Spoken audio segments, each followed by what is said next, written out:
Hello, welcome to this Ned Davis Research podcast, where we will help you see the signals. My name is Brian Sanborn, NDR's Global Head of Investment Solutions.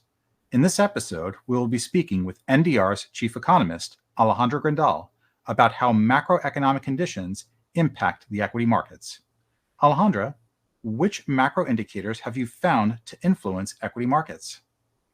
Obviously the economy, right? It's sort of self-serving as an economist, but personally, one of my favorite charts, and it's frequently featured in mine and other NDR strategist presentations, is just how equity markets perform under different economic growth and inflation scenarios.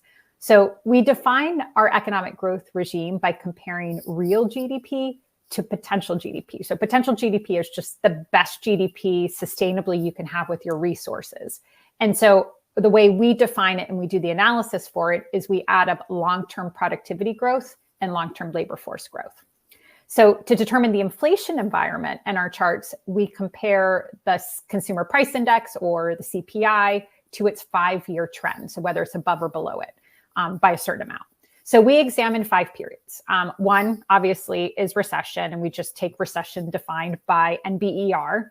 And then 4 non-recessionary growth and inflation combinations. So one is overheating, and this is when GDP is growing above potential and inflation is 1 percentage point above trend. Another scenario is strong growth and low inflation. I like to call this one Goldilocks because you have strong economic growth above potential and inflation is growing 1 percentage point below that trend. There's also slow growth and low inflation. So that's GDP below potential and also the low inflation scenario. And then there's stagflation. So this is when you have GDP below potential, but inflation is more than 1 percentage point above trend. What has been or have been the best and worst regimes for equity markets, and which regime does the US currently reside? So as you can imagine, Brian, the best period for equities is that Goldilocks scenario, that one I mentioned of strong growth and low inflation. You can't beat that, right? The worst case scenario for US equities has historically been stagflation, which again is that below trend growth and high inflation. Now, currently the US is in a slow growth and low inflation period, which has actually been quite positive for equities, just not quite as strong as that Goldilocks scenario I mentioned. And at NDR, we have discussed the prospect of stagflation light, just because we believe tariffs and deportation policies could result in some upward inflation pressures. But we would need to see a much larger spike in inflation than we currently expect for that indicator to kind of hit that stagflation mode. So for now, the current situation will likely stay in place of that slow growth, low inflation through at least the end of this year. When running this analysis for other markets, what have you found? So within the Eurozone or Europe, excluding the UK, unfortunately, we have just really short history. It starts in 2009. So I will say approach this analysis with some caution.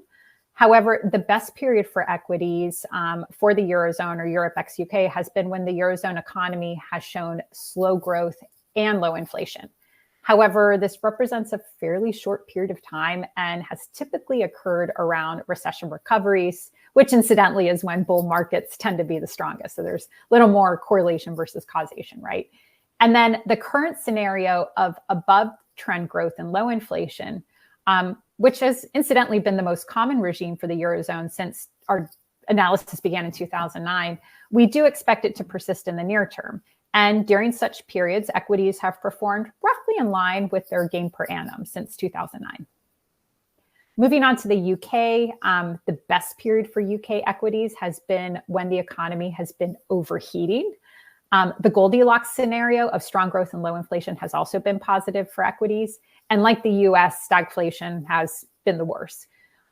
It's worth pointing out that the MSCI UK index actually has a comparatively larger weight in sectors such as energy, financials, and consumer staples. And those incidentally tend to benefit from higher inflation. So that helps explain that nice outperformance during that overheating scenario. Now, inflation in the UK does remain elevated compared to other G7 economies.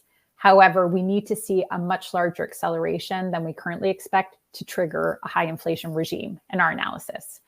And then lastly, Japan's economy has actually spent a quarter of its time since 1986 in recession, which has on average, believe it or not, seen modest equity market increases. However, the worst period for Japan has been overheating. So this is when you have above trend growth and inflation. Given the economy's history of deflation, this scenario really hasn't occurred that often, but happens to be how the economy is performing according to the latest data we're looking at. Alejandra, thank you for your insights. NDR clients can read Alejandra's Global Economics Focus publications in our subscription service. The indicators Alejandra and the research team developed for our subscription service are also used in our model portfolios, which are available for direct delivery on TAMPs and as ETFs. For more information on NDR, we encourage you to visit ndr.com. Also, for those listening in audio-only mode, video versions, including the charts of See the Signals, are available by going to info.ndr.com/ndr-signals. Thank you for joining us as we help you to see the signals. So long.